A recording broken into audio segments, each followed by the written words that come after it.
أعوذ بالله من الشيطان الرجيم. بسم الله الرحمن الرحيم.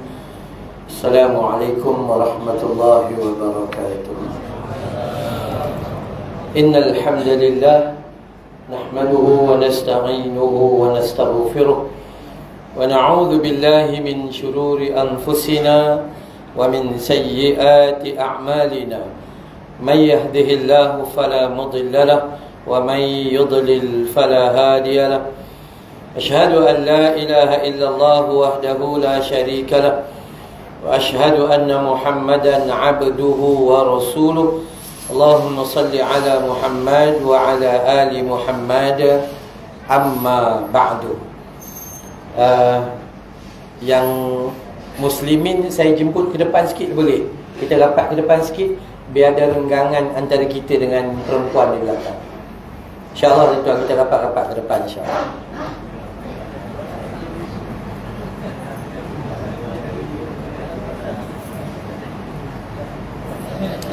Baik, innal hamdalillah nahmaduhu wa nasta'inuhu wa nastaghfiruh. Terima kasih banyak-banyak kepada pengerusi dan juga seluruh AJK Masjid ke Surau Surau Al-Masyitah Jumaat. Belum, insya-Allah. Moga-moga lah. Coming soon. Ya, insya-Allah, moga-moga Allah bagi kita kebaikan dan kita doa moga malam ini penuh manfaat dan dihindarkan segala macam mudarat atas kehidupan kita insya-Allah. Nama saya Amran bin Yusuf. Dalam IC Cik Amran bin Mat Yusuf. Nombor IC 700517 025671. Umur 54 tahun. Sebaya muda lah, tua lah insya-Allah. Saya datang bersama dengan isteri saya. Tapi isteri saya ada dekat dalam kereta. First kali sebab dia tak ada solat. Yang kedua dia tengah menyiapkan report untuk hantar kepada JAIS dan macam-macam report. Sekolah tahfiz ni ada waktu-waktu tertentu tu dia kena segera. So tak apalah, kita biarkan dia dalam kereta tu insya-Allah. Alhamdulillah, perjalanan saya dari Bukit Beruntung tadi 2 jam sampai sini. Tak adalah jauh sangat dah. Tak ada jauh sangat. 2 jam je. Ya, 2 jam insya-Allah. Baik, dengan izin Allah, masa perancangan tu tak lama. AJK hantar WhatsApp aja, berdundam-dundam. Kalau ikut tarikh saya insya-Allah mudah. Tapi kalau ikut tarikh masjid, tarikh surau, yang tu susah. Nak kena tunggu 6 bulan, setahun gitu. Kebetulan pula hari ni memang saya kosongkan untuk buat kuliah duha saja siang. Petang ni saya sepatutnya buat persiapan untuk besok saya pergi ke Pulau Pinang dengan Kedah 5 hari. Khamis sampai Isnin. Tapi bila ada ruang macam ni, ada jemputan, saya selitlah masuk. Selit masuk insya-Allah. Moga Allah bagi kita kebaikan. Ya, tuan-tuan puan-puan, bila mana Allah bagi kita sibuk untuk buat baik, jangan pernah merungut dah. Takut kita tu masa panjang sangat. Kosong-kosong. Pasal malam muka kita. Pasar tani, muka kita. Pasar hari, muka kita. Lotus, muka kita. Aeon, muka kita. Shopping mall, semua muka kita. Banyak sangat masa lapang. Jadi kita kalau sibuk, biarkanlah. Sibuk jaga bini, penat. Penat jaga anak, penat. Semua ibadah semua. Penat kerja, penat. Semua ibadah. Penat solat daripada lahir sampai ke mati. Tak apa. Kerana semua ibadah. Ya, manusia dia tak boleh rehat. Kerana rehat yang sebenarnya adalah rehat itu dalam syurga Allah Subhanahu wa taala. Pada malam ini kita diberi tajuk beramal dengan harta.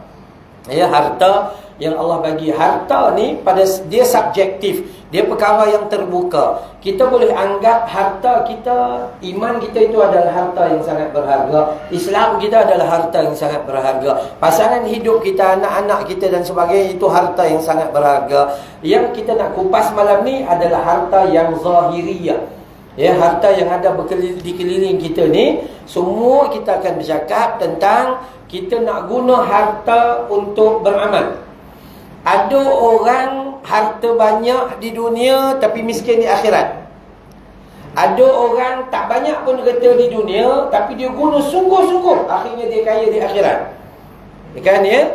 Kalau kita belajar kepada para sahabat baginda Nabi sallallahu alaihi wasallam, Sayyidina Abu Bakar As-Siddiq, Osman Affan, yang selalu disebut nama mereka, Abdul Rahman bin Auf, Zubair Al-Awwam. Semua ni orang-orang kaya yang ada banyak harta, dan mereka bawa harta tu untuk banyak ibadah. Lalu di akhirat nanti, maka besarlah kenikmatan mereka. Abu Hurairah radhiyallahu anhu masuk Islam. Sebelum Islam, namanya Abdul Syam, hamba kepada matahari. Masuk Islam, Nabi bagi kepada dia nama Abdul Rahman, hamba kepada yang maha pemurah. Tapi kita panggil Abu Hurairah sebab dia ni bapa anak kucing. Nabi sebab nampak dia berjalan dalam lengan baju ni seekor anak kucing, sini seekor anak kucing. Pergi jaga kambing semua anak kucing merata-rata. Jadi Nabi panggil dia bapa kepada anak kucing. Dia seronok. Lalu Abu Hurairah disebut sedemikian. Ya, Abu Hurairah miskin. Kaya tak? Kaya. Bila? Apabila Allah mengkehendaki dia kaya. Miskin ni tidur di masjid. Reta tak ada. Tidur di masjid. Tapi rupa-rupanya Allah nak bagi orang kaya ni kejap aja.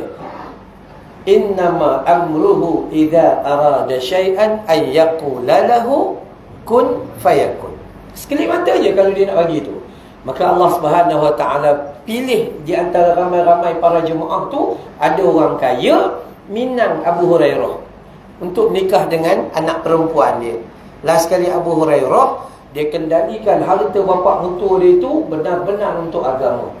Alhamdulillah. Jadi dia kaya di akhirat, walaupun asasnya dia miskin di dunia. Okey, baik. Pertama sekali kita nak mula mengaji malam ini berpandukan kepada hadis dan ayat-ayat Allah Subhanahu Wa Taala. Ya, tuan-tuan, bila nak belajar agama, tak boleh dengar apa orang kata. Kerana banyak orang kata itu auta, lagi dusta, sukar nak jumpa fakta. Banyak cerita je, tapi tak berpandukan kepada kesahihan hadis baginda Nabi sallallahu alaihi wasallam, tidak merujuk kepada Al-Quranul Karim dan sebagainya. Sama juga orang perempuan. Bila nak mengaji, kita bukan dengar cerita. Oi, ustaz ni dia datang pakai jubah 3 lai. Orang lain pakai 1 je, dia 3. Ustaz ni serempannya 9 hasta. Kan? Bukan kita tengok kat situ, bukan. Kalau nak ikut jubah Abu Jahal pakai jubah tapi masuk neraka. Maksudnya begitu. Tu kita kena faham dulu. Baik. Hadis yang pertama, baginda Nabi sallallahu alaihi wasallam bersabda berhubung dengan harta. Kita nak kait satu-satu.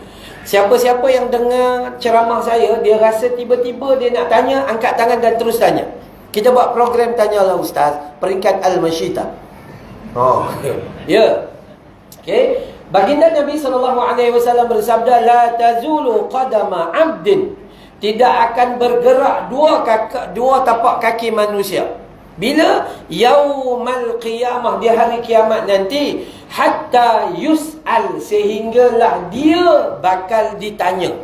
Bangun je dia, berdiri je, tak mampu bergerak, melainkan izin Allah Ta'ala. Bila? Sebelum dia ditanya dengan yus'al, dia akan ditanya. Yus'al ini, ya, apa pertanyaannya? Pertama, an umrihi fima afnahu, yakni umurnya, bagaimana dihabiskan umurnya. Ada orang lain lahir umur 7 hari mati. Ada orang lahir umur 17 tahun mati. Ada orang lahir 77 belum mati. Jadi 77 tahun tu awak buat apa sebenarnya? Bagaimana dia menghabiskan umurnya? Adakah dia menghabiskan dengan membaca Al-Quran atau memanfaatkan diri? Ataupun umur 40 dia masuk gegar berganza, umur 70 masuk kilauan mas? Otai masih berdosa. Ya. Belajar. Bahasa saya simple. Umur 40, di lembah sungai nan indah. Umur 60, ku tanam selasih, ku tanamkan di hujung halaman. Jangan lupa, esok lusa awak bakal ditanam. Tu contohnya begitu. Maka ada di sebahagian manusia, panjang umur mereka, banyak amal mereka. Sebahagian umur manusia, panjang umur mereka, buruk perangai mereka. Ada manusia sedemikian. Maka siapa yang tahu? Hanya Allah dan kita sendiri. Hanya Allah dan kita sendiri. Hari ini kita boleh pakai jubah untuk tutup keaiban kita, lemahnya kita. Hari ini kita boleh pakai serban besar. Hari ini kita boleh simpan janggut. Hari ini kita boleh pegang tasbih. Hari ini macam-macam kita boleh tutup semua casing. Tapi hakikatnya hanya kita dan Allah saja mengetahui betapa lemahnya kita di hadapan Allah Subhanahu wa ta'ala. Maka jom kita belajar ni. Umur kita ni, umur ni yang berapa banyak Allah bagi tu, bagaimana kita menghabiskan umur kita. Yang ni kita tak akan bincang, cuma nak bagi tahu. Wa an ilmihi fima fa'al. Allah bagi pada dia ilmu. Macam mana dia beramal dengan ilmu tersebut. Kami Allah bagi dengan kelebihan ilmu agama. Tuan-tuan ada kemungkinan diberi kelebihan ilmu mechanical engineering, ilmu itu, ilmu pendidikan, ilmu itu dan sebagainya. Adakah kita beramal dengan ilmu tu, ataupun kita sekadar mengajar orang lain tapi kita tidak beramal dengan ilmu tu? Itu Allah murka tu. Ya, orang yang mengajar tentang kebaikan kepada orang lain, pada hakikatnya dia sendiri pun tak beramal dengan ilmu tersebut. So Allah akan tanya pada kita, umur macam mana dihabiskan, dan ilmu tu bagaimana dia beramal. Yang ketiga, wa an malihi min aina iktasabahu wa fima anfaqahu.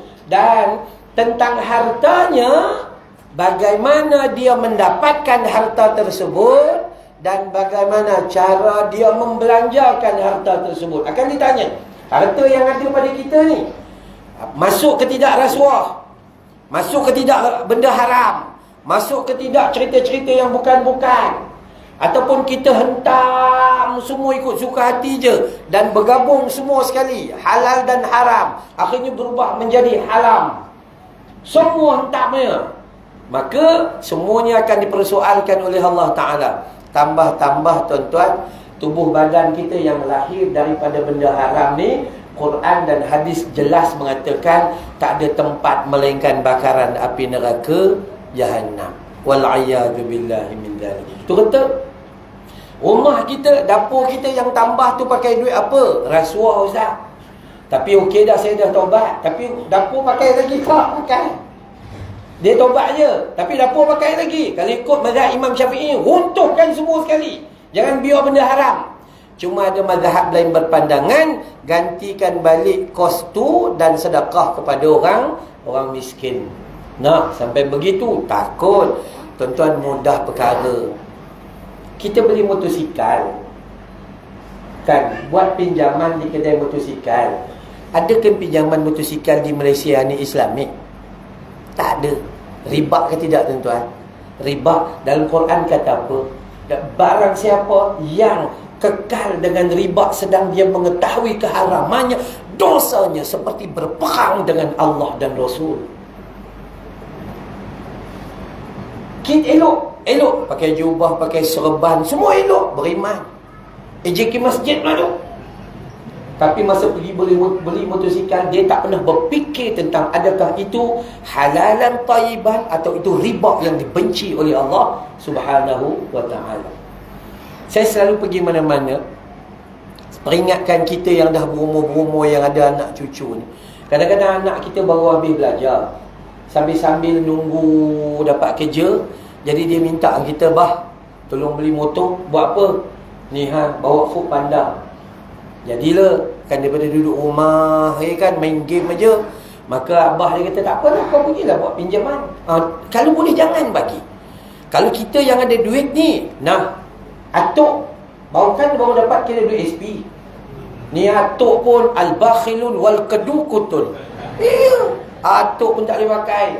Ambil duit 15,000, contoh dia nak beli Y suku, cuma pesan jangan bawa macam 3 suku je. Beli motor Y suku cash, nanti bayar balik tiap bulan dengan atuk. Jangan haraplah kalau cucu ni. Tapi paling kurang awak sedang melakukan kebaikan, pahala, dan cucu awak takkan masuk neraka. Itu. Tapi kita buat tak boleh. Anak kita yang muda-muda baru habis kolej, kerja belum, tapi dah jatuh hati dengan budak perempuan mana tak. Jadi dia pun gatal nak menikah. Macam kita dulu gatal. Kan?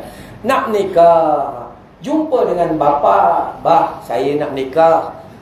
Kau kalau nak menikah cari duit sendiri. Sebenarnya nak menikah tak susah. Di Selangor 300 saja. Tapi kita saja buat bagi jadi beban susah tu. Tambah-tambah orang perempuan tu. Susah betul nak buat kenduri. Adik buat kenduri biar besar adik. Sebab kau menikah sekali je seumur hidup. Mak tu terlupa. Dia dah 3 kali menikah. 2 lelaki dulu mati. Ya. Jangan duk buang duit merapu-merapu. Buat kenduri 1 hari habis 50,000. Kemudian 5 tahun susah bayar hutang. Maka anak mak bapak, atuk nenek, masa cucu-cucu yang nak menikah, duit tak ada, maka kita berbelanja lah. Itu maksudnya menggunakan harta untuk ke akhirat. Buat ibadah kepada orang yang paling hampir dengan kita. Udah. Simple aja. Kan ya? Maka itu mukaddimah. Tak start je. Tak start lagi. Nabi nak cakap yang tu dulu. Maka wa'an ilmihi tadi, wa'an malihi, harta awak cari bagaimana dan awak belanja bagaimana akan ditanya. Dan ini yang kita nak sembang ni. Yang kita nak sembang tentang harta yang kita dapat. Yang masuk kerja umur 25, pencen umur 60 tu.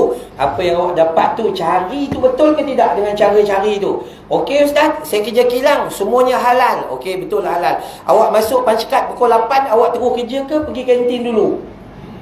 Sedangkan waktu tu bukan waktu breakfast. Ni banyak, saya duk ceramah kat pejabat-pejabat kerajaan terutamanya. Masuk pancekat betul tak pukul 8? Betul. Bam, pancekat saja. Dulu lah, sekarang ni dia pakai swipe begitu je. Dia pakai touch gitu je. Pukul 8 masuk, sepatutnya pergi dekat meja komputer kita tu, terus on dan buat kerja. Dah. Telefon WhatsApp dulu geng 3-4 orang, jom kantin. Kantin setengah jam, pendapatan haram setengah jam. Makan sepatutnya setengah jam, dia hantam 45 minit, 15 minit haram. Minum petang, company kata minum di pantry di dalam bangunan, kami sediakan Milo, sediakan biskut dan sebagainya. Tak nak, no, pergi cari no. Dekat luar, kari pak King Kong. Habis setengah jam. Akhirnya pendapatan haram satu hari ada 1 jam. Kau kira sampai awak pencet? Jadi ada bercampur aduk lah benda syubhah di dalamnya. Itu pun kena fikir juga. Maka kadang-kadang harta yang banyak belum cukup untuk kita. Sebab itu, ini pertama sekali. Hadis riwayat Imam Tirmizi, Ad-Darimi, Abu Ya'la, dan hadis ni adalah sahih yang mengatakan kita akan dipersoalkan oleh Allah pertama sekali bila bangun di akhirat.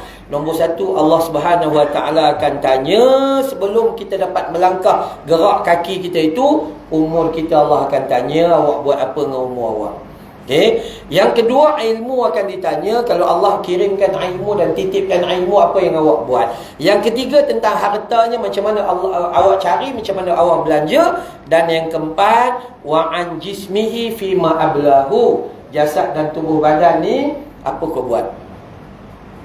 Akan Nabi, jasad dan tubuh badan ni malam tahajud bengkak kaki, kita bengkak juga gaut. Kan? Sungguh. Nabi tuan-tuan solat tahajud rakaat pertama, riwayat sahih Huzaifah Al-Yamani. Tahajud rakaat pertama surah Al-Baqarah 286 ayat. Kata makmum dia, Huzaifah, aku benar-benar berharap rukuklah wahai Rasulullah. Tak rukuk rupanya. Nabi sambung surah perempuan, surah An-Nisa 176. Rakaat pertama 286 tambah 176, kita 76. Tu Nabi yang rumahnya telah ditentukan di dalam syurga Allah Subhanahu Wa Taala. Kita ni kadang-kadang gitulah. Maka tubuh badan kita yang ada ni, maka gunalah sedaya yang mungkin. So kita nak fokus kat mana? Yang nombor 3, bagaimana harta, bagaimana kamu mendapatkannya, dan bagaimana kamu membelanjakannya. Baik, itu bab yang pertama dalam muqaddimah. Baik, dalam bab muqaddimah ada soalan? Tak ada. Saya mengaji memang macam ni, suka gitu. Kan takut di akhirat besok orang tuntut ustaz tak buka soalan. Itu sungguh. Kadang-kadang soalan ni bagus. Sebab tu saya dalam tanyalah ustaz, ada orang kata ustaz, ustaz hebat betul loh, semua soalan boleh jawab. Betul? Macam mana ustaz boleh jawab? Sebab saya ambil soalan yang saya boleh jawab je. Soalan yang datang tu saya ambil yang saya boleh jawab. Kalau saya tak boleh jawab, saya kata penerbit, tolong tepi, ambil yang saya boleh jawab je. Gitu keadaannya. Kenapa? Komputer pun hang. Tambah kita. Jadi orang yang tanya kebaikan nombor satu apa? Dia tanya betul-betul dia tak faham. Rupa-rupanya masa dia tanya satu masjid tak faham, maka pahalanya bertimbun-timbun.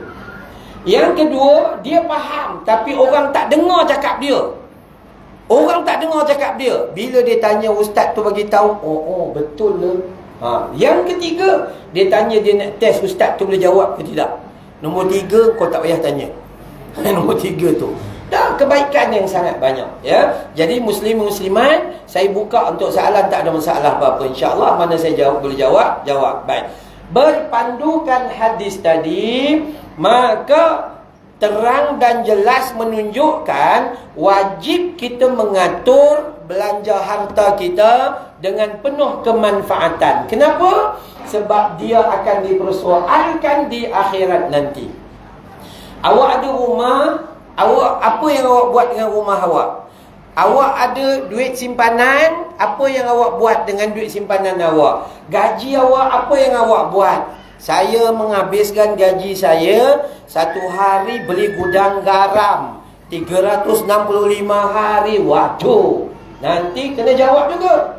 Sebab ijma' kata rokok itu haram. Cuma yang pakai makruh tu sebab dia merokok. Yang tu je. Asasnya dia tahu tak ada langsung kebaikan. Saya minta maaf tuan-tuan, kita kadang-kadang jubah ni boleh pakai, tapi rokok tak boleh tinggal. Bukan main. Yang buruk perangai lagi, jubah pakai, gudang garam dalam poket, lagi tak elok. Bawa masuk ke masjid pula tu. Ni kan rumah Allah Ta'ala yang mulia. Macam mana awak basuhkan benda haram dalam masjid? Tapi sebab dah biasa dengan benda haram, dia tak rasa berdosa ke? Tiap hari memang heran tu. Bawa keluar handphone letak, bawa keluar kunci sebelum solat ni kan letak depan, bawa keluar Marlboro letak gini. Ya Allah, solat tu Marlboro di situ. Ya, tu manusia bila dia biasa dengan dosa. Sebab tu hati manusia dia rosak dalam 3 keadaan. Pertama, bila hati manusia rosak, hati manusia itu bila dia rasa bersalah bila buat dosa. Itu bagus. Buat dosa tak buat, tapi rasa bersalah, itu bagus. Tapi dia naikkan satu peringkat lagi, rasa biasa bila buat dosa. Sebab tiap hari dah biar buat dosa tu biasa lah. Tu kan. Dan yang lebih teruk, yang nombor 3, rasa seronok bila buat dosa. Aku tak pergi masjid, mana ada kencing manis? Tok Imam pergi masjid, kencing manis 21. Itu kan contoh. Tu kan. Ya, manusia jadi sombong dalam melakukan dosa dan maksiat. Ini bahaya sangat-sangat. Maka ketahuilah berdasarkan hadis tadi, harta yang kita dapat bukan free. Harta itu pemberian Allah, dan harta itu akan dipersoal oleh Allah Subhanahu Wa Taala. Kalau salah guna, dosa, dan ancamannya adalah neraka. Kalau buat baik, pahala dan balasannya syurga. Dah selesai. Tuan-tuan, cari duit tu bela bini kita. Dapat bini pula kuat menterdarah. Contoh, bukan orang sini ni, orang jauh tu. Orang jauh tu kan ya. Elok nampak masa di Minang lembut aja, memang macam tak lalu makan lah kira. Rupanya pahala tak kita? Pahala lah, sebab kita yang cari. Kadang-kadang ni kita cari, kita makan sepinggan, dia tambah je 2 pinggan. Pahala kita juga. Kadang-kadang kita yang cari ni mati dulu, dia tak mati-mati. Kan? Dah lepas kita mati pula tu, dia dapat pula duit lagi banyak atas kematian tu. Makan lagi dia. Besar tak pahala kita? Besar lah. Awak beli rumah daripada umur 25 tahun, kadang-kadang umur 40 baru habis bayar tu kan. Bayar dapat pahala, duduk dapat pahala, isteri duduk dapat pahala, anak-anak duduk dapat pahala. Pahala belaka. Sebab tu kena cerdik di dalam menggunakan harta untuk kepentingan akhirat. Jangan dunia ni, jangan bahaya sangatlah. Bahaya sangat macam mana? Umur 60. dapat KWSP. 55 hari tu tak bawa keluar, tunggu pencen lah. Elok pencen 60, dia dapat KWSP. Laki dapat 800,000, bini dapat 300,000. 1.1 juta tu, 1.1 juta. Jadi orang kaya lah. Tiba-tiba dia datang jumpa ustaz. Ustaz, saya baru dapat KWSP ni. Apa yang perlu saya buat sebelum tu? Sebelum apa-apa lah. Saya kata kena bayar zakat dulu. Setiap 1,000, RM25 zakatnya. Setiap 1,000, RM25 bayar zakat. Dosa tak ustaz? Kalau tak bayar, duit saya dah habis ustaz, tak bayar kan. Esok menanggung lah besok, di akhirat besok. Dosa besar tu. Jadi dia wajib keluar 2.5%, 2.5%, 1,000, RM25. Kalilah dengan 100,000 tu. Contoh yang gitu. Lepas tu kita pun tanya, nak buat apa ni? Tanya dengan lelaki perempuan, lelaki bini ya. Nak buat apa duit banyak tu? Itulah tengah fikir. Ingatkan kenapa aksiden banyak sangat belakang ni. Okey, baik. Nah, apa yang dia kata? Itulah dia ingat nak besarkan rumah. Umur 60 nak besarkan rumah, tak ke gila namanya? Nabi mati 63. Awak silap-silap 61. Tiba-tiba nak besarkan rumah. Rumah yang kita duduk masa umur 60 tu, mana lagi? Anak-anak dah tak ada dah. Seorang pindah di Shah Alam, seorang beli rumah di Pulau Pinang, seorang dapat kerja di Singapura, seorang belajar di Jordan. Siapa? Yang ada kita dua laki bini je, tu pun dua-dua gaut. Mengesot. Apa lagi nak besarkan rumah? Tu gilanya manusia. Ya, dapat bini pula, ya Allah, bini nak buat 2 dapur. Satu dapur kering, satu dapur basah. Naklah juga merasa katanya kita pula dengan bini, ya Allah. Badakarun nahi chodo, gitu merasa jahatum ho wahame bihu. Sambung. Ya, kan? Sayang betul kita dengan bini kita. Buat jugalah dah ke waktu umur 60. Dapur kering satu, dapur basah satu. Sampai bini mati, dua-dua kering, tak masak-masak. Kan rugi. Cukuplah dengan apa yang ada tu. Duit yang ada pada waktu 1.1 juta tu, buat apa? Bina rumah di dalam syurga. Ustaz, ni lah satu-satunya duit masa ada. Sebab satu tu lah nak di negeri bakar, bukan nak di negeri sementara ni. Kalau duit tu datang berkali-kali, tak apa. Sebab sekali tu je. Dunia ini bukan tempat tinggal. Dunia ini hanya tempat untuk kita meninggal. Sedangkan akhirat itu tempat kita kekal. Tu je. Kita dunia ni cuma tempat meninggal. Tunggu waktu je. Tunggu cek. 17. Darah tinggi 180. Jalan berhenti. Spray. Memang gambaran mati dah ada dah. Cuma lupa je.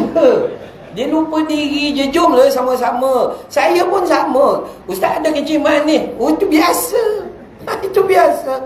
Ustaz ada jantung. Ya, saya pernah kena serangan jantung pasal umur saya 42 tahun dulu. Sekarang ni pakai 2 stent. Tapi gunakanlah sakit baki hidup kita tu dengan cara yang baik. Kan? Ya? Jadi maka kita harus fikir balik, sebab reta yang kita ada tu akan bakal dipertanggungjawabkan. Tu penting. Kalau tak selesailah tugas kita. Takut reta tu jadi bahan bakar dalam api neraka Jahannam. Kan? Patutnya reta itulah yang kita tambah. Sebab tu tuan-tuan dalam bab reta ni, mana-mana saya pergi saya kata, orang yang paling cerdik di dalam mengendalikan harta mereka adalah orang yang bila dapat harta terus guna untuk kepentingan akhirat. Dapat reta, beli tudung kat bini, bawal, tenggiri, kembung, jenahak, semua beli. Tu kan. Beli telekong baru. Kan sekarang ni tengah sibuk berbincang pasal telekong batal semua gitu gini. Tu kan macam-macam lah. Belilah beli. Kenapa? Sebab itu semua kita dapat pahala.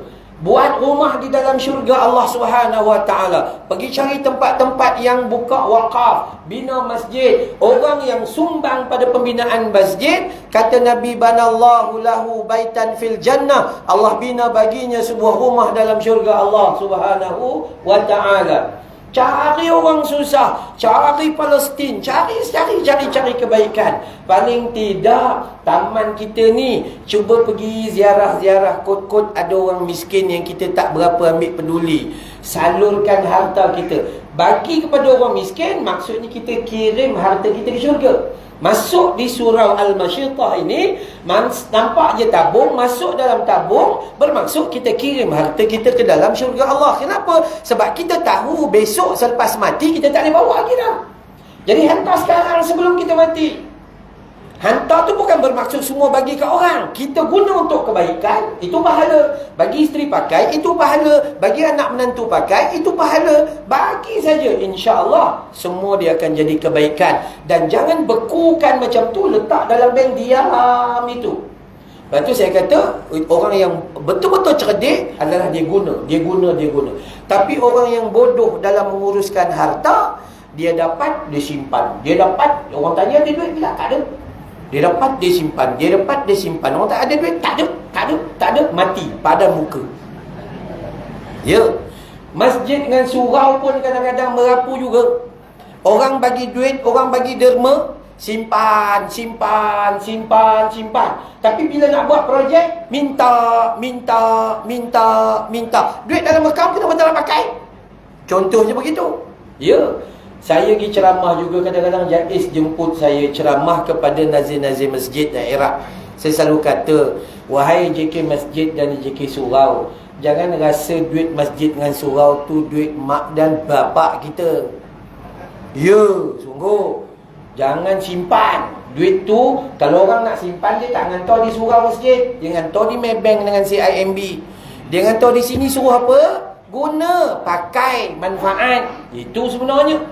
Sian, saya jumpa satu tempat, cucu ada 2-3 cucu. Dia kata, Ustaz, harta yang atuk saya dah meninggal dah sekarang. Atuk saya bagi ni 3 kali, 11,000. Dengan tujuan, telah pun AJK telah bagi tahu yang ni nak buat ni, yang ni nak buat ni. Atuk tu meninggal lebih daripada 9 tahun dah. 3 wakaf tu tak buat-buat. Saya tak tahu AJK buat apa. Tu hati-hati. Makan pun sama juga, kena jaga. Tu kereta tu, malam dia makan tidak. Ada kan? Kalau tak ada nak hentam juga. Isu betul. Kan ya? Makan. AJK dengan jemaah makan mesti sama. Jangan ada perbezaan. Ini AJK kambing atau golek-golek. Jemaah bihun goreng tercekik-cekik. Udah gitu. Mana boleh gitu. Ya, tu semuanya bakal akan dipertanggungjawabkan. Jadi mau tak mau kita akan fikir, ya Allah, esok lusa nak kena tanya ni, macam mana nak jawab? Gitu. Okey, baik. Seterusnya, Allah Subhanahu Wa Taala mengingatkan kita di dalam Al-Quranul Karim, bila mana kita buat harta kita tu, maka kita dapat pahala. Kita rujuk dalam surah Al-Baqarah, surah kedua, ayat 272. Apa kata Allah? وَمَا تُنْفِقُوا مِنْ خَيْرٍ فَلِأَنفُسِكُمْ. Siapa-siapa yang ada harta, yang kamu infakkan harta tu untuk kebaikan, maka itu pahalanya dan kebaikan untuk diri kamu. Bila kita jumpa orang miskin, patutnya kita jangan rasa apa ni, minta aja. Bukan. Sebab ada orang miskin itulah ada ruang untuk kita bersedekah dan ruang pahala tu kat kita.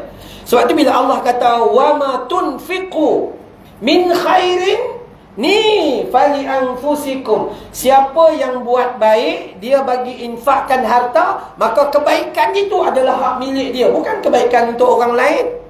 Hari ini kita derma disuraukan masjid, bukan AJK masjid terima, bukan dia guna, tapi manfaat dia sangat banyak guna. Maka siapa dapat kebaikan? Fali anfusikum, akan balik kepada diri orang yang memberi itu, diri kita lah. Wama tunfiquna illa ibtigha'a wajhillah, dan janganlah kamu berinfak melainkan mencari wajah Allah, yakni redha Allah.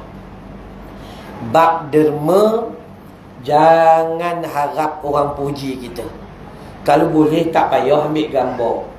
Ini derma RM15, tapi ambil gambar 15 keping. Berapanya manusia. Diam-diam aja. Ada seorang sahabat, nama sahabat saya tu Herman Tino. Herman Tino. Dia bagi tahu dalam lagu dia, tangan kanan memberi, sorokkan tangan kiri. Derma bukan tontonan, lakukan dalam sepi. Harta bukan milikmu, untukmu hanya rezeki. Terkurang himpun lagi, terlebih memberilah. Nah, kurang himpun, lebih bagi. Kita kurang himpun, lebih simpan. Kurang himpun, lebih simpan. Jadi bila nak dapat pahala di syurga Allah Subhanahu wa ta'ala? Baik. Pertama, siapa yang buat infak, kebaikan dia yang dapat, bukan orang lain dapat. Tu, minta maaf, ada soalan daripada orang perempuan. Kita, Ustaz, kami ni orang perempuan ni beruntunglah sikit. Kenapa? Sebab bila buat dosa, suami tanggung. Saya kata, akak belajar di mana? Dia kata, Ustaz, YouTube bagi tahu. Macam kan? Saya pun ada juga lah YouTube tu. Iya Ustaz, betul. Orang perempuan ni buat dosa, suami tanggung. Banyak kau punya cantik, awak yang buat dosa suruh suami tanggung. Suami pun tak larat nak tanggung dosa dia. Mana ada dalam agama gitu. Ya, kecuali suami menyuruh awak buat dosa. Itu dia lah tanggung. Ini tak. Suami kata yang gitu gini, dia nak lawan juga. Itu dia tanggung sendirilah. Udah gitu aja. Ya, kena faham. Sama macam ni, siapa yang buat baik, dia lah dapat pahala. Awak buat baik, takkan orang lain dapat pahala dah. Awak yang dapat pahala. Gitu. Dan kemudian Nabi kata, untuk dapat pahala yang awak buat baik itu, wa ma tunfiquna illa ibtigha'a wajhillah. Buat infak itu betul-betul cari keikhlasan dan redha Allah. Seboleh mungkin cuba secara sembunyi. Kalau terang-terangan, betulkan niat. Biarkanlah apa orang kata apa pun, tak ada masalah apa-apa, betulkan niat. Jangan jadi 3 kelompok yang buat baik tapi masuk neraka. Tuan-tuan buka dalam kitab Riyadhus Salihin, karangan Muhyiddin Abu Zakaria, Yahya bin Saraf bin Muri bin Hasan bin Husin An-Nawawi rahmatullah alaih. Tengok dalam kitab Riyadhus Salihin, taman orang-orang saleh. Ya, Imam Nawawi bawa hadis riwayat Imam Muslim. Cerita apa? Cerita 3 golongan yang beramal tapi masuk neraka. Kenapa? Niatnya tak betul. Siapa orang beramal? Orang yang pertama, besok dia mati syahid. Bangun di akhirat, Allah tanya, sedang Allah mengetahui. Dulu kami dah bagi keberanian, kepahlawanan dan kehulu balangan kepada kamu. Ilmu kependekaran. Apa kamu buat? Aku berjuang di jalanmu ya Allah. Aku mencari redamu ya Allah. Allah kata, kadzabta, kamu pembohong. Ketika kamu keluar berperang, kamu mengharapkan harta rampasan perang. Ketika kamu keluar berperang, kamu mengharapkan pingat PGB, pingat gagah berani. Contoh begitu begini, kamu bukan mengharapkan pahala daripada Allah. Allah terbalikkan wajahnya, hempas ke bumi, diseret lalu campak dalam api neraka jahanam. Tu mati syahid tu.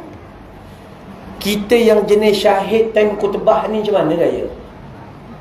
Dia syahid betul. Kita bila khutbah tunduk, ingat khusyuk syahid. Tu bunyi keroh gitu. Ya. Golongan kedua, orang yang mengaji Quran. Wahai qari dan qari'ah, lelaki perempuan, dulu kami bagi kepada kamu kehebatan dalam penguasaan Al-Quran, begini-begini. Apa kamu buat?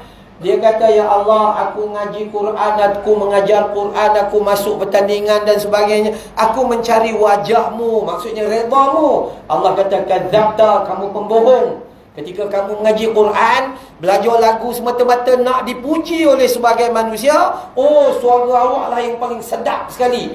Tapi hukum di dalam tu dia sendiri pun tak beramal. Berapa banyak orang perempuan ahlul Quran yang menang pertandingan, make up pun 2 inci. Ya, berapa banyak orang perempuan yang menang pertandingan Quran, bajunya saiz S walaupun badannya saiz triple XL. Tu kan. Ya. Jadi dia tak beramal. Akhirnya Allah campak dia masuk dalam neraka. Tu orang ngaji Quran. Bayangkan kita yang jenis baca bukan ngaji Quran, baca WhatsApp. Baca WhatsApp, baca WhatsApp, baca WhatsApp, baca WhatsApp, tengok handphone setengah jam, umur habis. Sekejap lagi tengok lagi, umur kita setengah jam habis, setengah jam lagi habis, setengah jam lagi, umur pun nanti. Ngaji Quran 3 ayat menguap 13 kali. Kita termasuk saya je, sama je. So kita harus baiki diri kita paling kurang. Bukan nak jadi alim ulama, tak payah berubah jadi ustaz, tak payah berubah jadi ustazah. Sebab syarat masuk syurga bukan alim ulama. Syarat masuk syurga adalah minta ampun dan berubah menjadi lebih baik daripada semalam. Itu aja. Baik, itu.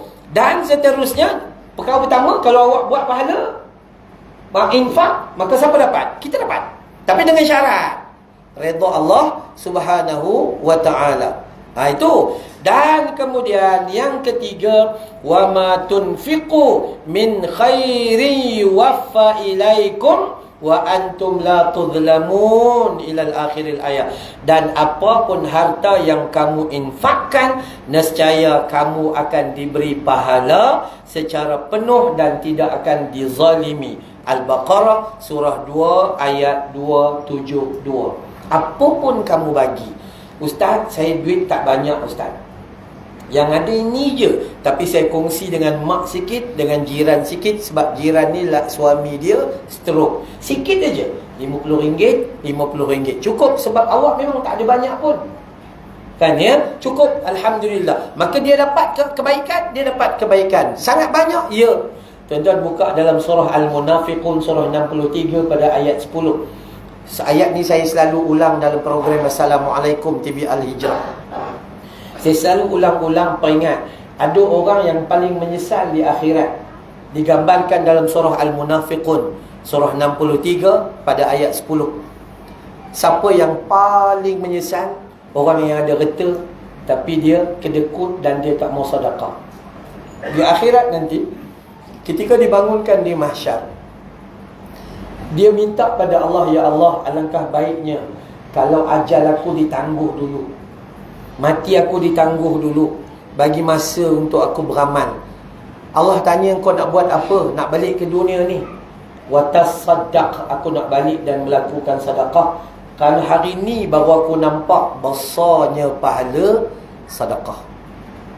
Sebab tu tuan-tuan, kalau baca dalam riwayat Imam At-Tabrani dalam kitab Mu'jam Al-Kabir, kita akan jumpa satu hadis Nabi kata, aku lebih suka menyertai rakan-rakanku keluar mencari sahabat-sahabat dan memberi bantuan berbanding dari beriktikaf di dalam hadzal Masjidin Nabawi, dalam Masjid Nabawi selama 1 bulan, bukan 1 hari.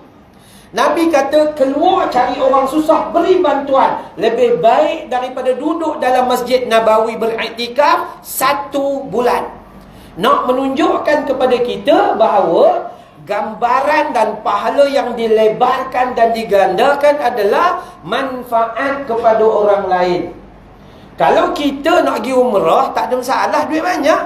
Lepas umrah, lepas umrah, lepas umrah. Tapi perangai tak senonoh, dengan jiran suka bergaduh, kan, orang mati dia buat tak peduli, kan, dia buat tak apalah, mati-matilah, dia kata gitu. Uruslah sendiri. Dia tak tahu besok mati dia ataupun orang kena urus.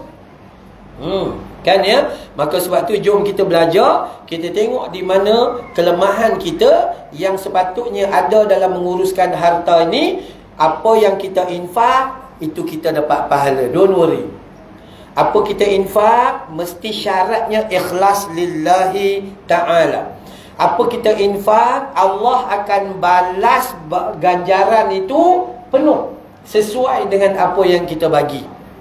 Malah kalau buka dalam surah Al-Baqarah surah kedua ayat 261, ganjaran diberi sehingga 700 kali ganda. Maka untuk kita solat tak kuat, solat kita pun 2-3 minit. Ingatkan solat subuh 2 minit, zuhur pun 2 minit, 4 rakaat tu. Tu kan. Maksud solat kita ala-ala cari pecah pelin aja. Umur 6 tahun baca inna a'tainakal kautsar. Ingat 66 dah berubah. Rupanya baca surah tu juga. Inna a'tainakal kautsar juga. Tak hafal-hafal sampai ke tua. Baca qul ya ayyuhal kafirun, tak jumpa penutup. Wala antum wala ana wala antum wala ana. Cucu belakang, atuk lakum dinukum. Kadang malu tuan-tuan. Saya ada sekolah tahfiz kecil dekat Bukit Beruntung tu, saya buka 10 tahun yang lepas, 2014. Ada pelajar puteri 20 orang, pelajar putera ada 25 orang. Itu duduk asrama hafal Quran. Ada pelajar 150 orang, pelajar yang belajar Al-Quran berulang alik. Yang duduk asrama 45 orang aja. Itu menghafal, yang lain belajar Quran. Anak-anak kita masuk umur 10 tahun, tak belajar akademik, belajar agama semata. Sampai cukup umur kita hantar pergi buat fast track SPM. Lepas tu sambunglah kat mana-mana dan tak sambung. Tapi anak-anak kita ni umur 10 tahun masuk, 3 bulan cukup. 3 bulan je, insya-Allah. Juzuk yang kat belakang, juzuk 30, Salatun, Abasa tu sampai An-Nas, alhamdulillah. Kautim Cina kata sap-sap sui. Kita atuknya 88 sampai tua tak hafal-hafal. Ya. Kadang-kadang ya Allah, umur 6 tahun baca inna a'tainakal kautsar, 60 tahun pun kan surahnya sama juga, tak berubah. Udah kalau dibiarkan 6 jahanam kita. So, nikmat banyak, nafas panjang, ekonomi ada, cantik. Dapat beli rumah 3 biji, 2 buat homestay, 1 duduk. Tu pun ngapal Quran tak nak juga. Tak nak membangunkan pengetahuan Al-Quran. Saya puji orang perempuan. Orang perempuan mengaji Quran ni daripada ada gigi sampai gugur gigi. Tukar gigi palsu, belajar lagi. Tu orang perempuan. Bila kita tanya, Kak Nun mati jumpa tak? Ikhfa ustaz, dengung 2 harakat. Ni yang panjang atas ni idgham mutamasilain bi ghairi ghunnah, idgham mutajanisain. Tu orang perempuan. Kebetulan laki dia datang sekali. Bang, Nun mati jumpa ni, Nun mati jumpa ni. Mati lakinya. Iya, kesian. Itu sebab tu saya selalu kata, kami orang Kedah lah. Saya orang Kedah, Bukit Selambau. Besok saya balik Kedah lah, sama 5 hari sampai hari Senin. Orang Kedah ni dengan Hindustan ni macam sepupu. Kami cukup akrab. Saya lahir tahun 70 nu. Badakaro nahi choro gitu merasa tu hafal. Dia naik umur 60 tahun 85. Tujhe dekha toi jana sanam, प्यार होता है दीवाना सनम, अब यहाँ से कहाँ जाए हम, तेरे बाहों में मर जाए हम. Isteri keluar daripada dapur, la la la la la. Keluarga Bollywood. Sian. Quran tak hafal, jadi orang Islam. Lagi teruk tuan-tuan, lagi teruk. Tidur dah 80 tahun dah, doa tidur tak hafal. Bangun tidur tak hafal juga doa. Tak tahulah apa kita buat. 80 tahun umurnya. Ya Allah, kadang duduk-duduk baru rasa teruk juga aku rupanya. Tapi kalau belajar lah. Kalau tak belajar, dia akan lalai gitu. Sama juga dalam bab harta. Kita menghabiskan beli rumah katalah 150,000 harga lama dululah. Sekarang tak jumpa lah. Kami Bukit Beruntung dulu murah, masa Bukit tu rugi. Sekarang Bukit Beruntung kau jangan tanya, 500,000 rumah. Saya sewa satu rumah teres corner lot untuk asrama pelajar puteri saya, 2,000 sebulan. Kan ya? Jadi harta ni kita banyak belanja di dunia, belanja, tapi rupanya rumah di akhirat kita tak buat, tak kirim pun. Biar di dunia tu macam tu je. Maka rugi, sangat-sangat rugi. Jadi yang tu dulu. Saya ulang lagi, siapa yang infak, kata Allah, semua infak akan kembali kepada dirinya, bermaksud gantian apa yang dia infak tu akan datang balik pada dia. Okay. Yang kedua, bila dia infak dengan syarat nak dapat gantian semula itu, harap cari redha Allah dan ikhlas, bukan nak tunjuk dekat orang. Yang ketiga, orang yang infak itu nescaya Allah kurniakan pahala yang berlipat kali ganda. Ini Al-Baqarah surah kedua ayat 272. Baik, sampai sini ada soalan? Wah, orang sini bagus lah, faham. Okey, kalau tak ada boleh sambung. Okey, baik. Yang seterusnya, Islam ni dia punya fokus dia 5. Pertama, okey.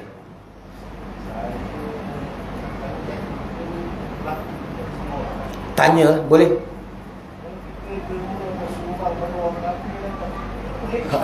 Baik. Kalau kita bagi sumbangan kepada orang kafir, ada pahala ke tidak? Okey, baik. Nama memberi bantuan, maka hukumnya pahala. Tak kisahlah orang ke, binatang ke, tumbuh-tumbuhan. Contohnya pokok ni banyak nak mati, kita beli baja pergi kan, maka pokok tu akan jadi saksi di hadapan Allah Subhanahu Wa Taala. Kebaikan kita bagi. Contohlah jiran kita non-Muslim, miskin sangat-sangat, kita jadi orang Islam, bagaimana cara dakwah dia? Beri bantuan.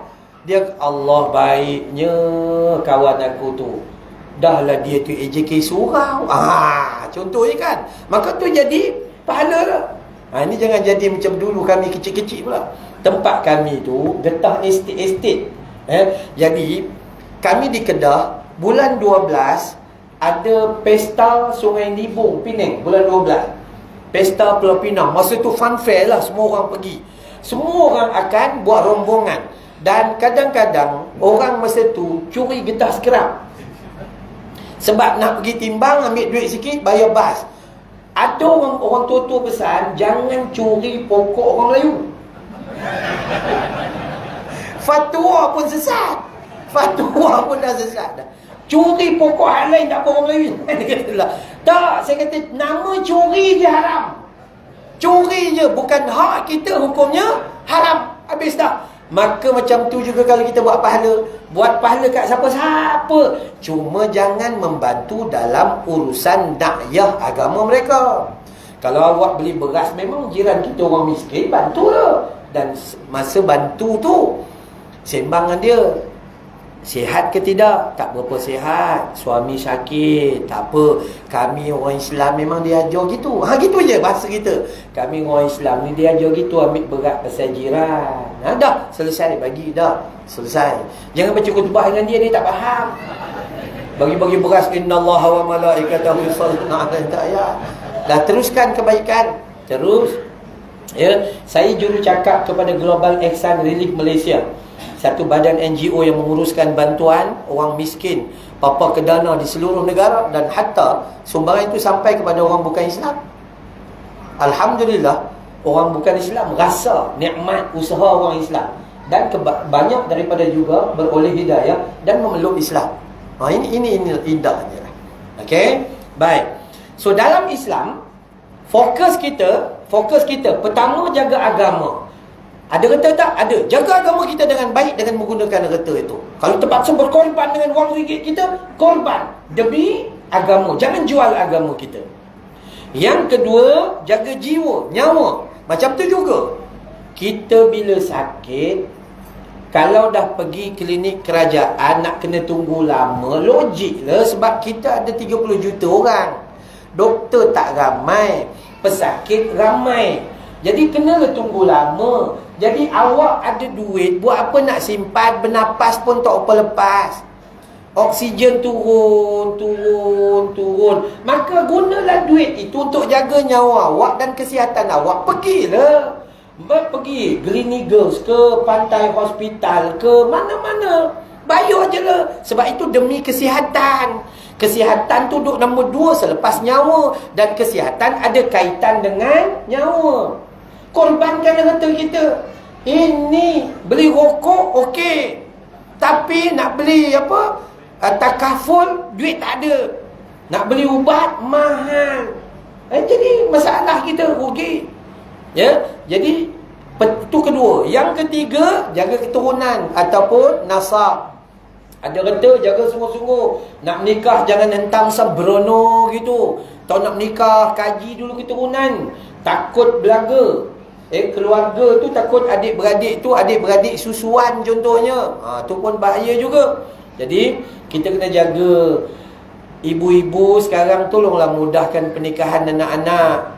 Kalau dah tak ada duit, tak payah panggil juru makeup. Awak makeup tak ke mana pun begitu juga rupa awak. Bukan berubah jadi Fazura. Itu kan. Jadi buat simple-simple aja. Kalau dah tak ada duit, tak payah ambil juru gambar. Cukup dengan kamera awak ni, cukup ambil. Sudah selesai. Yang paling penting akad nikah. Yang kedua penting adalah buat kenduri bagi orang kampung makan. Umum anak kita dah menikah, takut nanti timbul fitnah. Kami orang lelaki tak kisah, wahai ibu-ibu. Kami ni ayah-ayah ni senang aja buat kenduri di masjid, cukuplah 2-3 talam. Sebab AJK masjid pun bakar-bakar jenazah, bukan kuat makan. Itu kan. Save sikit. Itu. Dah tak payah buat itu, buat ini dan sebagainya. So nasab keturunan jaga. Yang keempat, harta kita kena jaga. Maksud jaga harta apa? Letak harta kita di tempat yang betul dan tempat yang memberi manfaat di akhirat. Bukan tempat yang sia-sia. Dan yang kelima, jaga akal. Maksudnya apa? Pendidikan. Pendidikan. Surau kita bukan tempat sembahyang sahaja. Guru-guru yang ada sini, datang sini buat tuition percuma. Tambah-tambah ni SPM ni, buatlah kelas 1 hari 2 hari percuma ke, begitu begini dan sebagainya. Itu jadi harta kita perlu dibawa untuk jaga agama. Cuba cek tengok ni tuan-tuan. Mari kita fikir sekejap. Iklan. Apa jadi? Nak tengok perasaan jantung hati kita ni. Kita ni jantung hati kita hidup ke sebenarnya kita mati? Jantung hati ni kita hidup. Jantung hati kita hidup ke atau mati? Sebab apa? No. Palestin kena serang 7 Oktober 2023. Sampai sekarang setahun dah. Agak-agak berapa kerat doa yang kita minta bagi pihak mereka. Nak tengok jantung hati kita sihat ke tidak? 45,000 orang syahid. Umat Islam sama kalimah, sama Tuhan, sama Rasul, sama Al-Quran kita. Agak-agak berapa ringgit duit kita hantar kepada mereka. Ataupun kerja kita, doa semua untuk kita. Ya Allah, ya Tuhanku, duitku kurang tambahilah, hartaku sikit banyakkanlah, rumahku kecil besarkanlah, biniku 1 empatkanlah. Kencing manis 40, tiba-tiba nak bini 4. Kadang tak padan dengan badan. Dan kadang-kadang kita tak ada perasaan sebenarnya. Tak ada perasaan, tak teringin langsung. Sedangkan Nabi kata khairukum, manusia paling baik adalah manusia yang paling banyak memberi manfaat kepada orang lain. Paling baik dalam keluarga, ayah lah, ketua keluarga. Sebab dia paling banyak manfaat kepada keluarga dia. Paling baik di dalam kawasan kita, ketua kampung kita. Paling baik dalam surau kita, pengurusi surau lah. Sebab dia jaga surau. Paling baik dalam negara, kalau pandai jaga elok-elok Perdana Menteri, sebab dia jaga 30 juta orang. Kita yang jaga 5 orang tu pun migraine. Sebab tu kita yang jadi netizen ni, janganlah pandai kutuk orang sangat. Takut besok dapat dosa. Dosa. Awak jaga bini seorang pun tak larat. Dia jaga 30 juta orang. Awak komplain kiri kanan. Saja nak bagi tahu jiwa kita kotor. Jiwa kotor, pandang buruk. Terlupa awak tu SRP pun fail. Iya, sungguh. Bercakap tentang kemurnian hati itu sangat-sangat penting. Jomlah kita manfaat macam mana? Lihat kebaikan orang lain, renung keburukan kita supaya kita dapat baiki. Kalau duk asyik sibuk tengok orang lain buruk, maka kita kehilangan waktu untuk merenung keburukan diri sendiri. Nah, jadi itu 5 perkara. Dan ada keperluan-keperluan macam mana? Okey, baik. Kondisi seterusnya harus difahami dalam bab harta supaya harta ini jadi manfaat. Pertama sekali, perintah daripada Allah dalam surah Al-Isra, surah 17 ayat 26 dan 27. Allah perintah supaya berbelanja cermat dalam belanjawan. Kita pun tak kenal juga belanjawan. Kan ada siapa pun betang, kalau jiwa tak elok memang tak kenal. Bohong aja. Tiap-tiap Perdana Menteri Kewangan tak kenal. Cuba awak jadi Menteri Kewangan tengok. Iya, ada je yang tak kenal. Esok banyaklah benda sabitan. Bayangkan tuan-tuan, kita duduk sini kutuk orang sana. Akhirat besok nak masuk syurga. Malaikat kata kejap, awak yang orang kutuk banyak sana, duduk tuntut balik. Nak ya kita nunggu. Maka ni belanjawan harus belanja dengan cermat, perintah, dan jangan membazir. Dalam Al-Quran Allah kata, wa ati dzal qurba haqqahu wal miskin wa ibnas sabil wa la tubadzir tabdzira. Surah Al-Isra, surah 17 ayat 26. Dan berikanlah haknya kepada kerabat dekat. Duit yang ada, nafkah paling bagus. Seorang suami bila dapat duit, seorang ketua keluarga bila dapat keuntungan, dapat gaji, dapat apa, orang pertama adalah isteri dia. Senyum isteri tu. Sekali lagi dia beritahu dengan ustaz, dengan AJK, lain kali panggil Ustaz Amran lagi. Tak, betul sunnah gitu. Mak, jangan silap faham anak-anak. Wahai anak lelakiku, apabila kamu berkahwin, kamu tetap menjadikan aku nombor 1. Gajimu yang pertama untukku. Salah dan berdosa.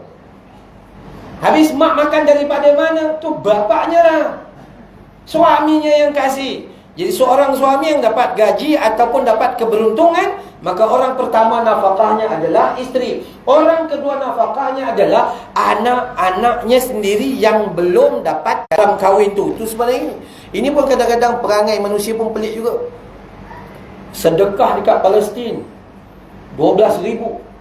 Kakak dia miskin, sekupang tak bagi. Tu pun perangai tak senonoh juga tu. Maka tu haqqahu wal masakina. Dan kemudian pergi kepada orang miskin. Ahli keluarga kita yang miskin dulu, yang perlukan bantuan, datang dan duduk tetap. Itu kita di dunia ini musafir. Sebab tu datang, jangan cari reta banyak simpan. Kita sekadar datang ke dunia untuk menikmati, bukan untuk memiliki. Datang, duduk, guna apa yang patut, dah calo bete, calo karte, dah balik, selesai. Ini simpan banyak-banyak gitu, bukan nak bawa boleh buat balik dah. Contoh, besok saya dan isteri akan pergi ke Kedah 5 hari. Maksud nama kami musafir.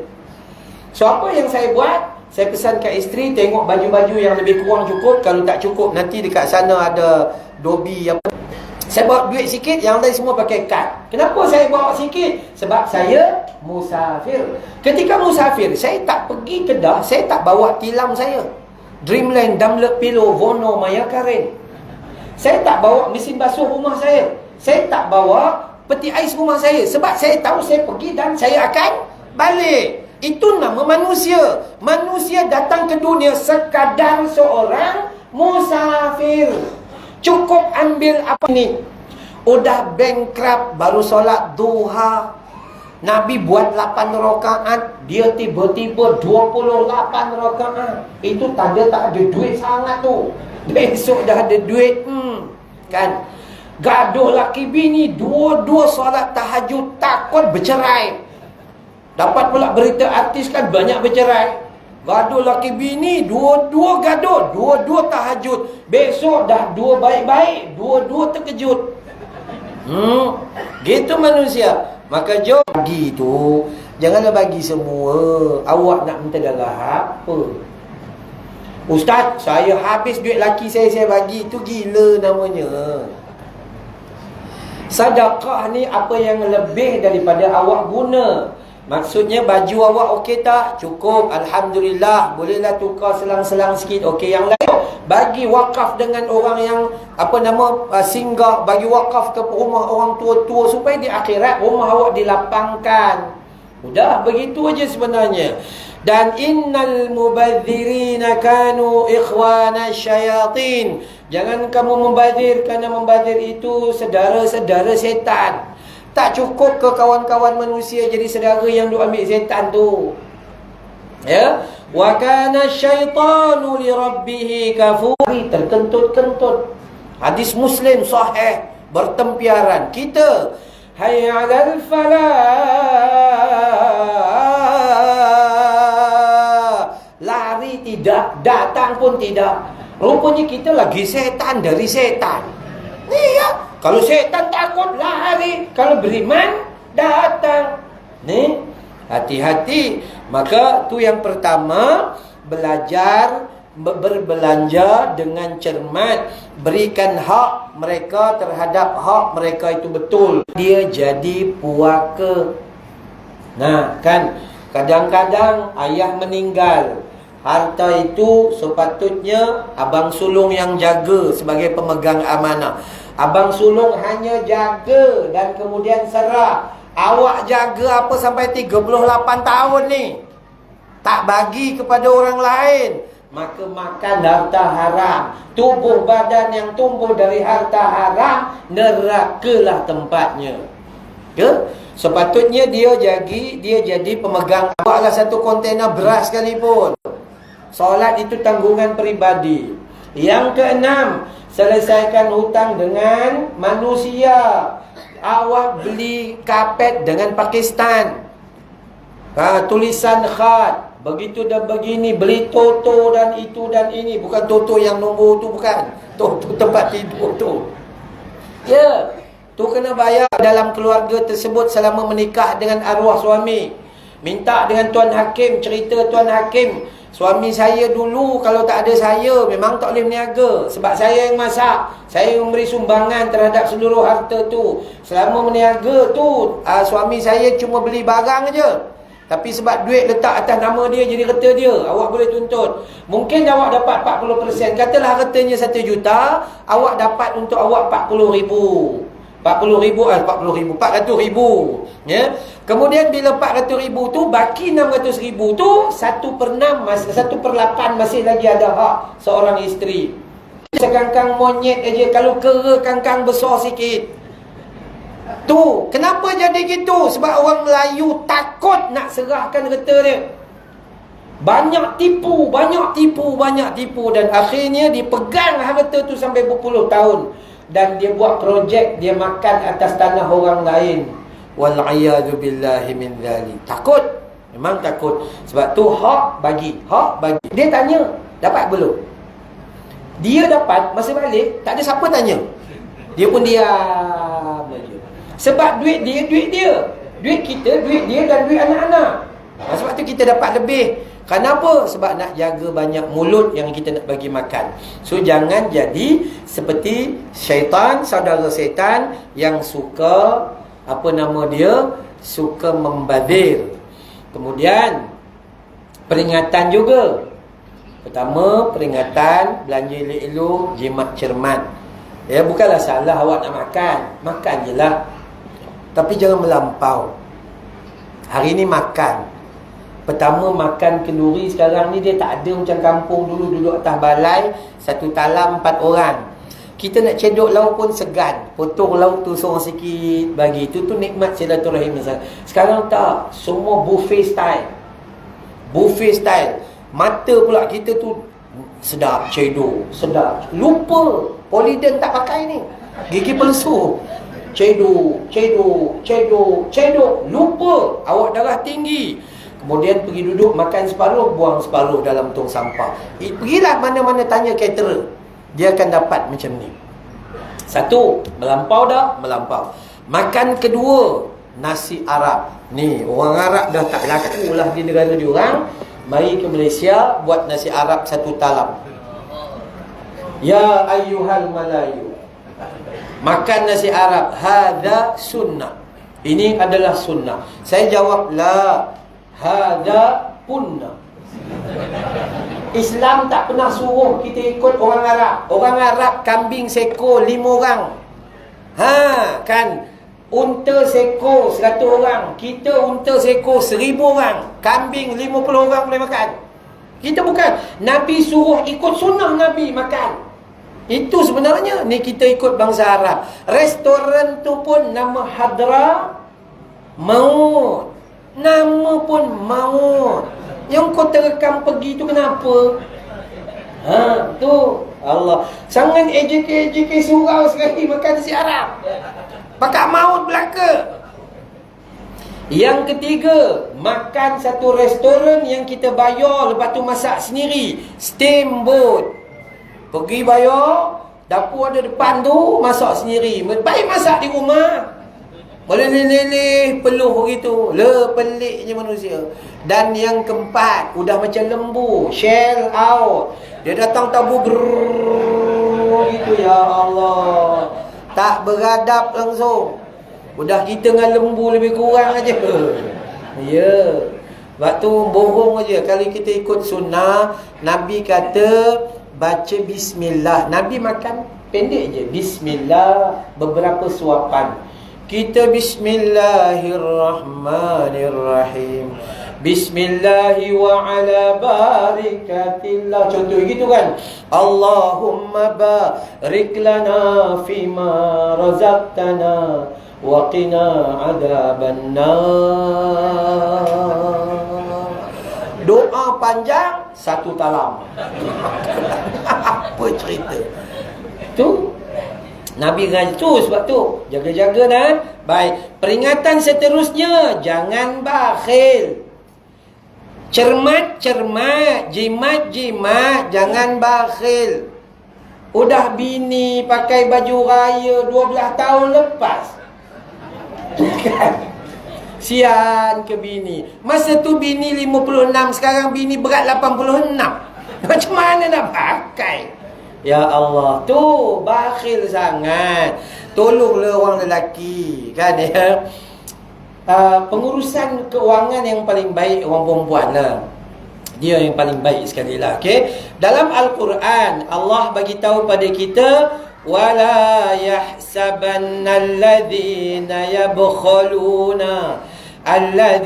yabkhaluna bima atahumullahu min fadli huwa khairan lahum bal huwa syarrun lahum sayutawwaquna ma bakhilu bihi yawmal qiyamah wallaha miratus samawati wal ard wallahu bima ta'maluna khabir.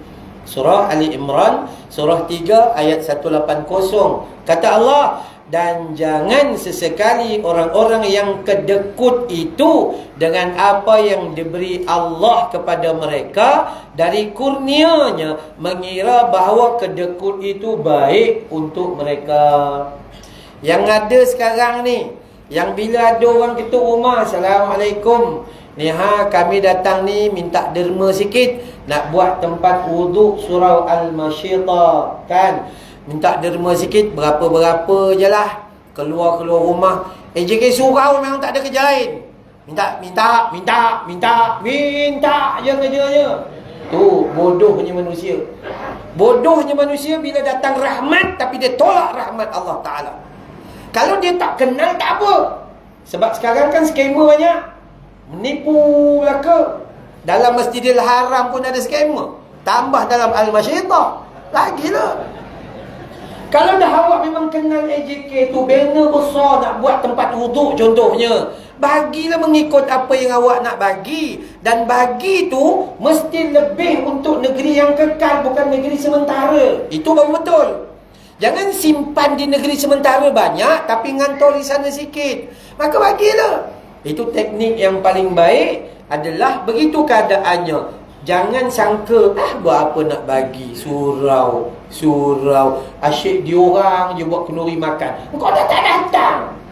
Tak kena bungkus, ngantor. Tu perangai manusia tu. Ada gitu juga. Tak maaf lah, kita ni yang datang ceramah. Ada makan kan lepas ni kan? Ya. Yang datang ceramah ni perangai bagi senonoh sikit. Orang ceramah, awak belum apa-apa lagi cari plastik dengan getah pergi bungkus. Yang bungkus pula tu dah tua bangka lagi ni, perangai tak senonoh. Ni apa benda ni? Jangan dulu. Bukan bungkus untuk dia je. Cucu dah 11 orang. Bungkus baik tak. AJK masjid buat makan untuk orang yang hadir. Bila dah selesai makan, bila pengurusi kata ada makanan lebih ni, siapa nak bungkus, bungkus. Masa tu baru boleh bungkus. Tu orang perempuan tu kan bawa beg datang. Dalam beg tu ada plastik dengan getah. Ya, dia prepare siap-siap dah.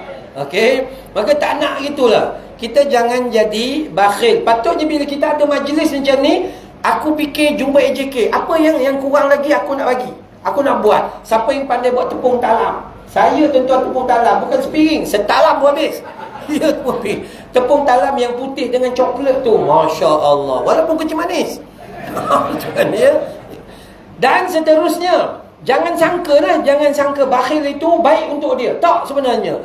Padahal buruk itu baginya. Apa yang mereka bakhilkan itu akan dikalungkan di leher mereka pada hari kiamat sebagai tanda dan siksa mereka di negeri hari kiamat, menunjukkan bahawa mereka dulu adalah golongan yang sangat-sangat bakhil.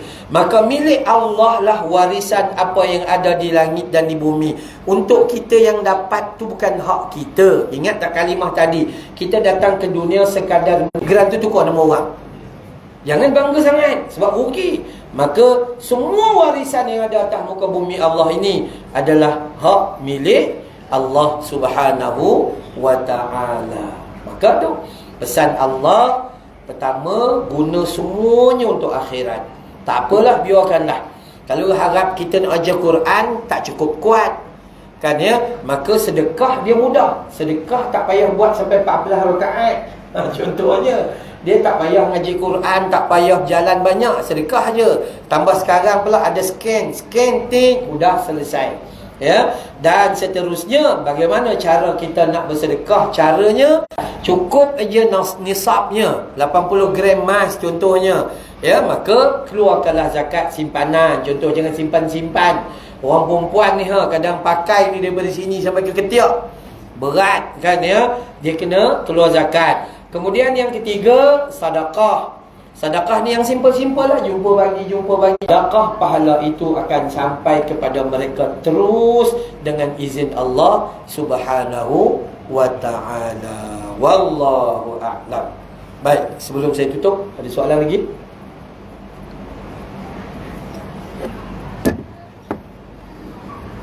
Muslimat, saya ceramah, saya akan war-warkan kutipan dan derma untuk sekolah tahfiz saya. Madrasah Tahfiz Raudhah Al-Ilmi di Bukit Beruntung. Macam tadi saya kata pelajar puteri ada 20 orang, pelajar putera ada 25 orang. Itu hafaz Quran. Dia duduk di asrama. Ada 150 pelajar berulang alik, dia belajar Al-Quran, belum hafaz. Jadi siapa-siapa yang nak bantu kami sedang membangunkan sebuah dewan mengaji yang di bawahnya tu orang mengaji ada 150 orang. Dulu kami pakai kemah aja. Kemah 20 kali 20 panjang sambung. Sekarang ni kemah bocor, berkarat sebagainya. Jadi kita naikkan dewan terbuka dengan bumbung metal deck yang kemas. Ya, buat pakai besi bagi kemas. Jumlah binaan itu 27,000 lebih sikit, tapi kutipan sudah ada 21,000. Baki lebih kurang 5,500 ke lebih kurang macam tu, saya tak berapa pasti. Ya, jadi kalau siapa-siapa nak bantu kami pada malam ini, saya tak bawa tabung, terpulanglah kepada pihak surau menguruskannya. 5,000 tu saya rasa tak banyak mana daripada wajah-wajah orang beriman malam ni. Saya rasa dapat 10 orang. Tu kan ya. Moga-mogalah Allah bagi kebaikan berpanjangan. Bismillahirrahmanirrahim. Alhamdulillahi Rabbil Alamin. Wassalatu wassalam ala sayyidil mursalin wa ala alihi wa sahbihi ajma'in. Ya Allah, ya Rahman, ya Tuhan kami, ampuni dosa kami ya Allah. Dosa ayah dan ibu kami ya Allah. Dosa pasangan hidup kami ya Allah. Dosa anak-anak dan seluruh ahli keluarga kami ya Allah. Ya Allah, ampuni dosa jiran-jiran dan sahabat handai kami ya Allah. Umat muslimin wal muslimat yang hidup maupun telah meninggal dunia ya Allah. Bantu kami dalam kami mengingatimu ya Allah. Bantu kami dalam kami bersyukur padamu ya Allah. Bantu kami dalam kami memperbaiki amal ibadah terhadapmu ya Allah. Bantu kami dalam kami menguruskan harta kami ya Allah, agar harta kami menjadi saksi bagi kami menghuni syurga-Mu ya Allah. Allah, jadikan sedekah mereka benteng dari panas api neraka-Mu ya Allah. Ya Allah, sebagaimana perhimpunan kami di taman syurga ini ya Allah, himpun kami nanti dalam jannatul firdaus-Mu ya Allah. Wa sallallahu ala Muhammad wa ala alihi wa sahbihi wa baraka wa sallam. Walhamdulillahi rabbil alamin. Saya nak minta maaf kepada AJK Masjid dan tuan-tuan, saya tak dapat turut makan bersama tuan-tuan sebab sehari dua ni start berapa sihat. Jadi, tapi kalau nak bungkus bolehlah. Dah beritahu awal ni kan, kalau nak bungkus bolehlah. Tapi nak makan sekali tak kot. Ya, insya-Allah tuan-tuan tolong doa bagi kesihatan tu dapat baik sikit. Insya-Allah moga-moga kita dipertemukan Allah nanti. Subhanakallahumma wa bihamdika asyhadu an la ilaha illa anta astaghfiruka wa atubu ilaik. Wabillahi taufiq wal hidayah. Wassalamualaikum warahmatullahi wabarakatuh. Boleh. Kita solat sekali.